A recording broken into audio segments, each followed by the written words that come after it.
All right, let's get right into it. Today, we're breaking down a pretty wild controversy, the nomination of a popular wellness influencer to be America's top doctor. And we're going to do it based on a really detailed critique from physician and YouTuber Mama Dr. Jones. So, what happens when a wellness influencer is actually nominated for U.S. Surgeon General? Well, that's the big question here, isn't it? We're talking about the nomination of Dr. Casey Means, an influencer who is super well known for her wellness brand. And as you can imagine, it's raised some serious questions within the medical community. Okay, so first things first, let's get a handle on who the nominee actually is. Our source material introduces Dr. Casey Means not just as a doctor, but really as a central figure in this whole new health movement. So, according to our source, here's the rundown. She's described as a medical doctor, an entrepreneur, a #1 New York Times bestselling author. She's also a leader of the Make America Healthy Again movement and has a very close association with Robert F. Kennedy Jr. Now, this is where things start to get kind of complicated, and it really gets to the heart of why the medical community is raising some major red flags. It's all about the gap between how she's presented and, well, the reality of her medical training. Let's take a look. So check this out. Our source, Dr. Jones, points out this really critical difference. Means' official bio says she completed 4 years of surgical training, but the reality? She was in a 5-year residency program and left just 6 months before finishing it. And this is the key part. She never became board certified in a specialty. And this is exactly what Dr. Jones says about it. She argues that this wording is, intentionally misleading if you're not familiar with how medical certification works, which is a super rigorous process that absolutely requires you to complete the full residency.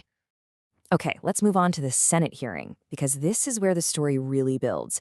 This is where her public health stances were supposed to be put to the test. And, well, her responses drew a lot of criticism. For example, when she was asked about birth control, Means said it should be widely accessible. But then she immediately pivoted to talking about its significant risk. Dr. Jones pushes back on this, pointing out that the data we have actually supports making it available over the counter. Then, on measles vaccination, she gave a bit of a political answer. She said vaccines save lives, but then she completely refused to give a direct recommendation. Instead, she just deflected, saying that every parent needs to have a conversation with their pediatrician. And then came the most direct question of the whole hearing. The one that has an absolutely clear scientific consensus. Her answer was to basically suggest there's still ambiguity here. She said we shouldn't leave any stones unturned, which implies that the question is still somehow open for debate. But as Dr. Jones points out so forcefully, that stone has been turned over and over and over again. And the answer, which is backed by overwhelming evidence, is unequivocally no. So beyond what happened in the hearing, Dr. Jones also looked into some of the theories that Means has been promoting on popular podcasts. And she argues that these theories really oversimplify some incredibly complex medical conditions. And this slide is a perfect illustration of one of her core theories.